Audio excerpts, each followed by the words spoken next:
Well, on to the story now. The 2023 matriculants will soon be preparing for their end-of-year exams. One organization recently launched an educational support program aimed at preparing pupils for their language examinations. The free pupil assistance will be available in all 11 official languages. So to discuss this further, we're joined now by Elijah Mhlanga from the Basic Education Department. Elijah, thank you so much for your time and a very good morning to you. Let's talk a little bit about this. You know, any form of program that assists learners, especially when it comes to these final exams, is welcomed with open arms. But just talk to us a little bit about how the support program actually works. Good morning, Faith. Yeah, thank you so much. You are correct. The department appreciates all the support that it can get. And in this instance, we are conveying our message of gratitude to AFBOB, who have taken it upon themselves to create a learner support material, but also teacher guides to assist in the preparations for the final grade 12 exams. It's called Step 12, the material that has been, AFBOB Step 12 material that has been developed to assist learners in all our schools. And the purpose of this is also to assist with languages, particularly. Just take us through some of the guides that are there, because I also understand that there's also resourcing for those that are going to be educated. So the educators, the teachers and the like, they also have got some kind of resourcing when it comes to this particular AFBOB Step 12.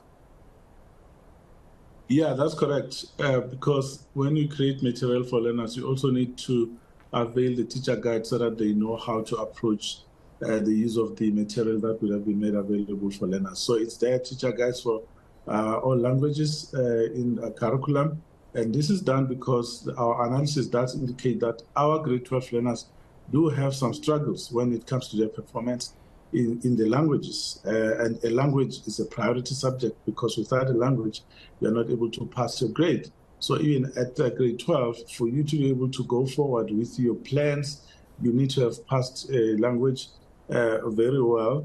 And therefore, it's important that we concentrate our support to learners, particularly when it comes to language, because wherever you go after that, the requirement will be that you should at least have a good command of a language, and it should show in your results. So this particular intervention is going to assist, because it was also done to support learners in revising those parts in the curriculum that are giving them challenges. We know this because every time after an exam, we conduct an analysis and we know what learners are struggling with, and we therefore needed to come together with the private sector, and in this case, AFBOB, made the resources available to develop this material to assist our learners, because some don't have resources that they need. Others do have the resources, but they don't necessarily have the approach that will help them to grasp that material in a simpler way. So this is revision-based, aimed at supporting them on what they have already done in class. Yeah. Elijah, how does a learner then get access to this material, you know, or even a school get access to this material? Will it be available online? Is it something that will be delivered in the schools? I understand that it is indeed a free program, so you don't have to necessarily pay for it. But the access, you're right, access becomes a big conversation in the South African context, especially in the most rural, in the most vulnerable of spaces in our country. That's where I see this kind of resource being absolutely integral if learners are going to do well. But access needs dissemination and adequate dissemination. How are we going to be disseminating this particular program? Well, Fred, that's a good question. It has been available on the digital platform, which means that wherever you are able to access it.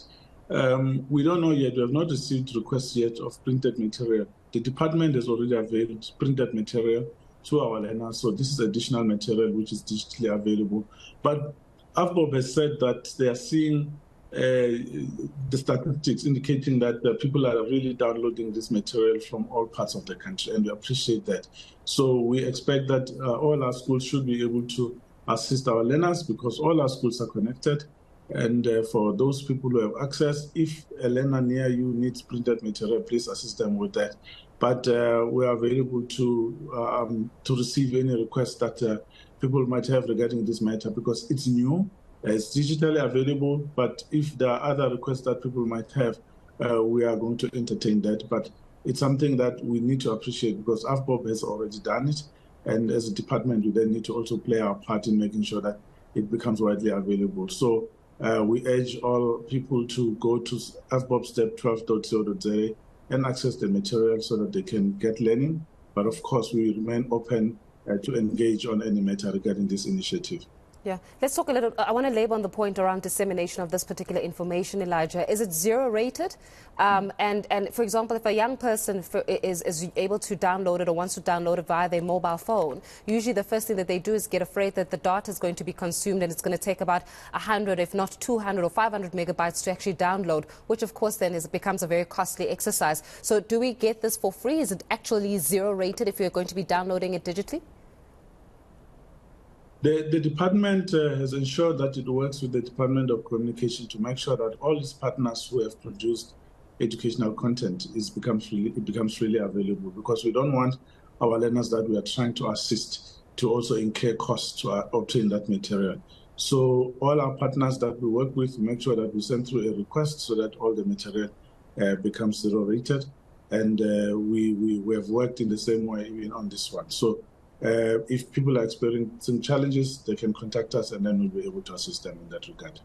Yeah, and I want us just to labor a little bit on some of the issues and the challenges that you've witnessed ahead of the examinations. You know, it's always good to be able to diagnose the problem before it actually happens, especially when it comes to matriculants, right? And they're going to be sitting in now. It's about 3 years since we had the hard lockdown of COVID-19. We're still feeling the impact, especially where students are concerned, around the equitable distribution of resources and education in the country.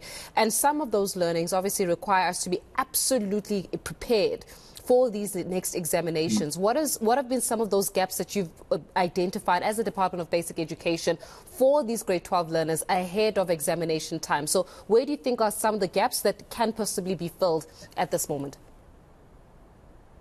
You know, Faith, you're asking an interesting question, because last year we said the class of 2022 was the worst affected. In fact, now the class of 2023 is the worst affected because they were in grade 9.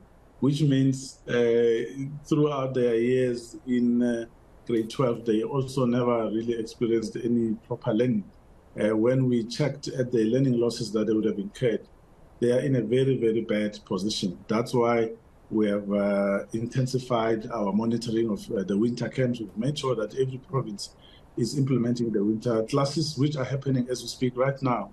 The DG has been crisscrossing the country. He's in different parts of the country. He's been to Northern Cape, Eastern Cape. That's where he will go. KZN as well. He was there yesterday. So that's what we're doing to support them. And based on the monitoring, we're also getting analysis from the districts in terms of their performance in the first term, and also seeing their performance in terms of the exam, which they wrote now in June. So that is assisting us to come up with strategies that will assist them going forward as we enter the second part of the year and as the countdown begins as well. So in terms of additional support, those extra classes are there, but we're also seeing provinces encouraging learning over the weekend, also the provision of resources, and also making sure that we have teachers that are trained in terms of revision teaching to avail themselves and their safety at these different camps. So those are some of the things that we're working on. What we need to say, though, is that parents need to also play their part. Parents and caregivers also need to play a part, but communities in general, because even with the May June exam now, there were community protests that disrupted education. So that remains the single biggest threat over and above everything else that we're talking about, because even if the learners are ready, if communities block them from accessing education services, it becomes very difficult. So we appeal to all our communities everywhere to make sure that we all rally behind the class of 2023 metrics and ensure that we get them ready for the final exams. Elijah, I'm sure that it's not going to be the last time you and I have a conversation about this matter, but much appreciated for your time this morning.